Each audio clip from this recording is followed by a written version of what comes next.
Dan na ga saurayi ne amma daidai ne. Yawwa ka gawa mai girma gwamnan jihar Borno. Biyu Alhaji yawa Shatiman Borno ka gawa mai girma gwamnan jihar Gombe su haɗu su uku su zo mu yi katafaren ɗakin taro da muka fara tsarin yinsa a sarkin Mangu. Kun karɓa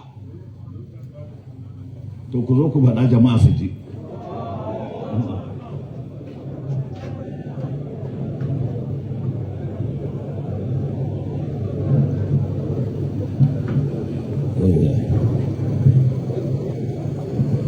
Za ka isar da saƙon nan ga mai girma gwamnan jihar Kaduna mai suna Sanata Malam Obasani. Za ka gaya masa ko kana da kokwantansa? Ba ni da kokwanto, in Allah ya da ina komawa zan neme shi, zan gaya mai ga sako daga shugaban majalisar malamai ta ƙasa da ƙasa. A madadin taron nan duka Madadin wannan da 'yan taro. uwanmu na kusa da nesa. Insha Allah za a gaya mai a karamata. Sako na zuwa ga gwamnan jihar Borno. Tuna mun sunansa. Faɗa a jimina. Yawwa. Professor Babagana Umar Zulum. Allah ya saka musu gaba ɗaya da alheri.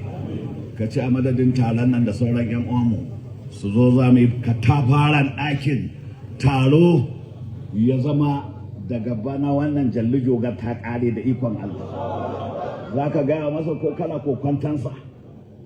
Insha Allah bana kokantansa zan isar masa da wannan sako kuma insha Allah muna kyautar zaton zai amsa. Alhamdulillah.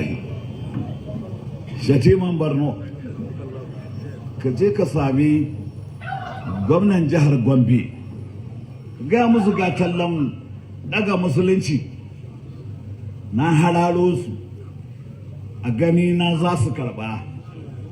Muna son mai katafaren ɗakin taro gangariya ko kuma matasa, kar ku bari nasu ya fi naku don kuna da sabon jini.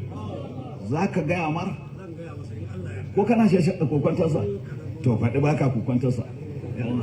To zan gaya wa gwamnan jihar Gombe Alhaji Muhammadu Inuwa Haya wannan sako na shugabanmu na ƙasa da ƙasa na maganin ya zo ya haɗu da sauran gwamnoni guda biyu a gina katafaren ɗakin taro in Allah ya yarda zan isa da wannan sako da yardan Allah. To da mu da su da sauran gwamnoni wanda nasu aikin na tafi, Allah ka mana albarka.